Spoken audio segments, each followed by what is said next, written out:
Hello everyone, Brad Logan alongside Jared Redding for Rebs247.com, Inside the Rebels, an affiliate of 24/7 Sports. It was a 28-0 run by LSU in the second half here at Tiger Stadium. They call this place Death Valley, and it was really difficult for them in the second half.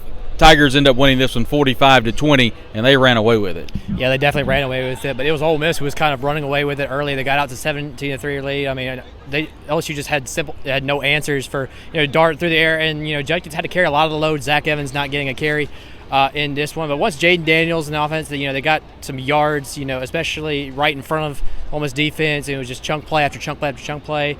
After that, Ole Miss's offense couldn't finish up drives, and it was just a giant avalanche from there. Like you mentioned, a 28-0 run. Jaden Daniels accounted for 5 touchdowns. I think he accounted for 369 total yards. And these things just snowballed here. And obviously, you mentioned Death Valley. This is a tough place to play. We talked to these Ole Miss players. They said, we had speakers in practice that were louder than this. That this wasn't because of really the environment they were playing in, that it was on them that they didn't execute. They should have finished drives. Defensively, just for the third week in a row, just causes some giant concern. And I think Ole Miss still has a lot ahead of them. I think they have a lot to play for still, but that is obviously a big area of concern going into the final games of the season.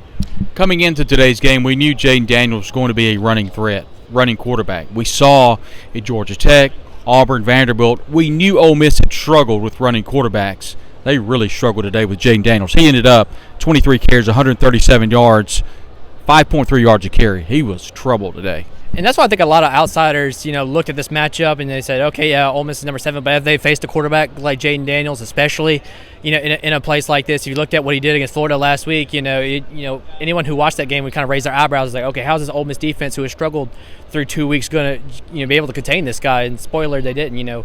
2 years ago, it was Kayshon Boutte who was the one who really just ripped Ole Miss to shreds. But Jaden Daniels himself, had a lot of help from his receivers. There were some penalties.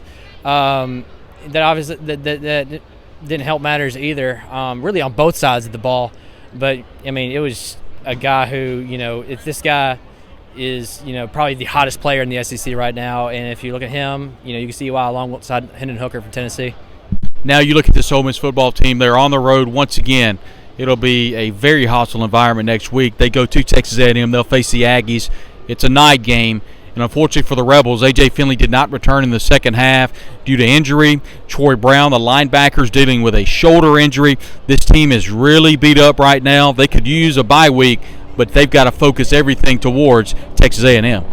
Yeah, it's kind of unfortunate. Now, correct me if I'm wrong if I'm not looking at the schedule correctly. I believe the bye week comes after next week as well. And so, right before Alabama. So, this is one where you have no time to, recuperate. The schedule was like the schedule for a reason. And it seems like, when people talk about the schedule, it's just extremely tough, especially, obviously you have to control what you can control, and, you have to win the games obviously ahead of you, go 1-0 at the end of the week. But now it's like you have, you have no time to recuperate, no time to just, you hit the reset button, but obviously things are going to be fresh from this one. Look for no further than some of the injuries that were suffered in this one. But Ole Miss still has, a lot to play in front of them. But there is reason to be concerned if you're an Ole Miss fan. But we're going to see how this team responds. Lane Kiffin said it best in the post-game press conference, Jared. He said it was a lopsided loss, but it only counts as one. The Rebels 7-1, 3-1 in the SEC. They'll try to right the ship next week as it faces Texas A&M and Coach Jimbo Fisher. They'll try to get that 8th SEC win.